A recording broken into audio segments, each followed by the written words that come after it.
Привет, I'm Chuck Olenek. I'm a Ukrainian-American who was baptized with the name Yaroslav, and that's also, very conveniently, the name that I use in the historical reenactment group, the Society for Creative Anachronism.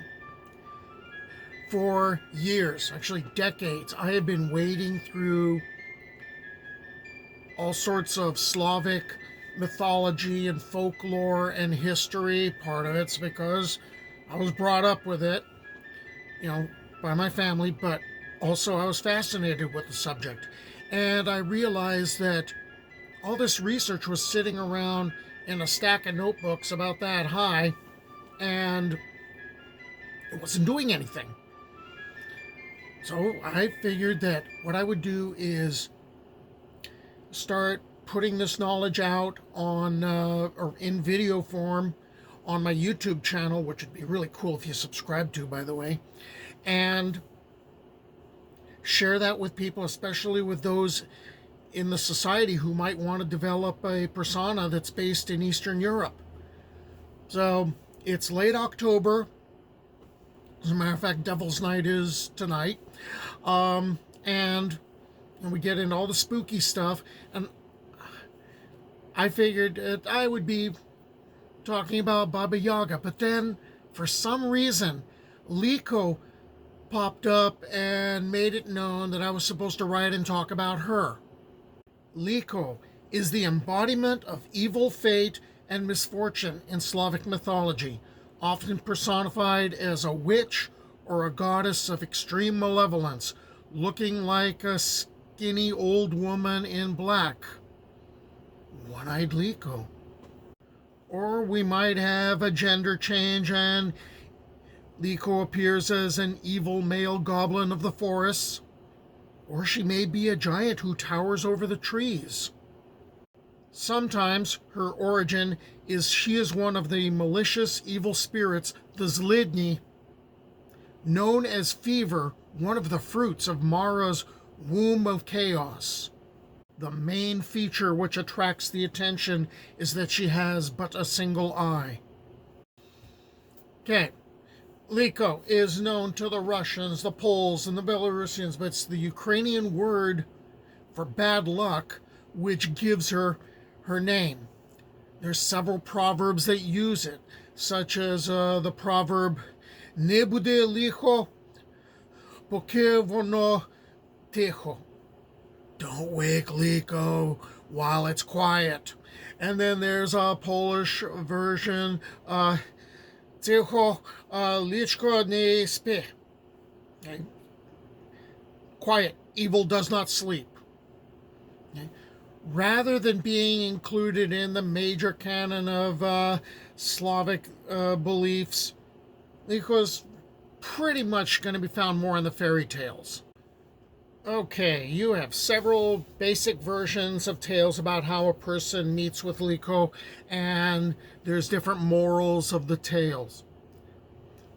A person eventually cheats Likho. A person cheats Likho, runs away with Likho chasing him, sees a valuable thing, grabs it out of greed, the person's hand sticks to it, and they have to cut off their hand to get away. Likho cheats a person and rides on his neck. The person wants to drown Likho, jumps into a river, drowns himself, but Likho floats away to chase other victims. In Ukrainian folklore, it's sometimes portrayed as a type of bad spirit that just clings to one's neck. Unlike the Rusalka, who intentionally drowns her victims, the drownings Likho causes are accidental. She'd rather eat them. Likho is received or passed to another person with a gift. So kind of like a curse. Within the framework of superstitions, Likho is supposed to come and eat someone. So I guess that drowning thing, yeah, that's an accident because she wants to, cut their throats and eat them, okay? And in particular, this is going to be used to frighten small children. And while there's a lot of tales about Likho, the most famous one is about the smith and the tailor. Who would tell us of the things of old, of the things of old, of the things that have been? of the smith and the tailor, of the foolish smith and the tailor who found Likho. Once, long ago, two foolish men, a smith and a tailor, had said they had never beheld true evil, and so set out to find it, despite the warnings of their friends. They walked and walked till they reached a dark, dense forest. In it they found a small path, and along it they went, along the narrow path. They walked and walked along the path, and at last they saw a cottage standing before them. It was night. There was nowhere else to go. "Look here," they said. "Let's go into that cottage." In they went. There was nobody there. All looked bare and squalid. They sat down and remained sitting there for some time.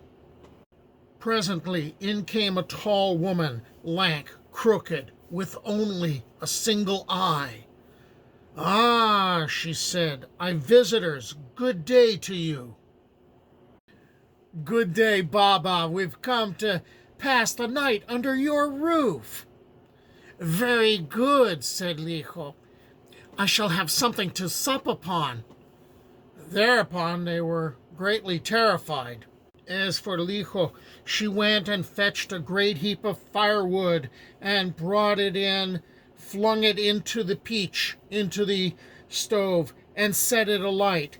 Then she went up to the two men, took one of them, the tailor, slit his throat, trussed him, and put him in the oven. As Likho was eating the tailor, the smith sat there deep in thought. What is to be done? How's one to save one's life? Eyeing the oven, the smith said, "Baba, I'm a smith. What can you forge?" "Anything. Make me an eye." "Good, good," he said. "But have you got any cord? I must tie you up or you won't keep still. I shall have to hammer your eye in." She went and fetched cord. He took the thick cord and tied her with it famously. "Now then, turn away, Granny." She turned and twisted, but did not break the cord. Then he took an awl, heated it red hot, and applied it to her eye, the sound one, blinding her. At the same moment he caught up a hatchet and hammered away vigorously with the back of it at the awl. She struggled, broke the cord, and Likho went and sat down at the threshold. "Ah, villain," she cried, "you shall not get away from me." He saw that he was in an evil plight again. There he sat thinking, what's to be done? By the by, the sheep came home from a field, and she drove them into her chata for the night. The smith spent the night there too, unable to escape. In the morning she got up to let the sheep out.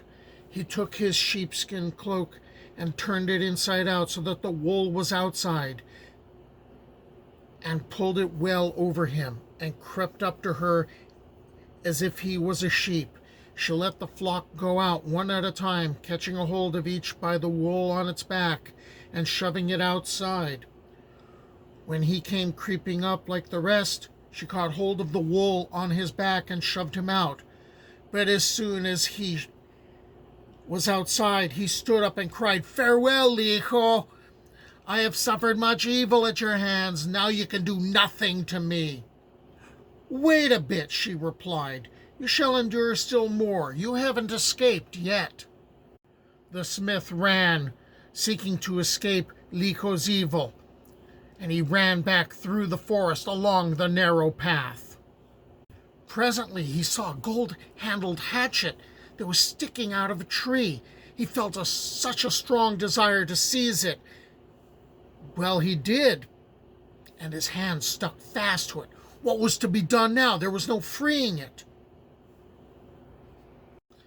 He gave a look behind him.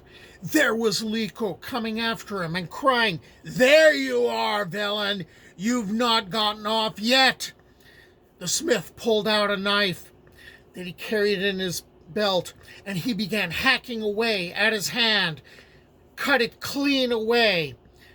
When he reached his village, he immediately began to show the stump where his hand had been, as proof that he had seen Likho at last.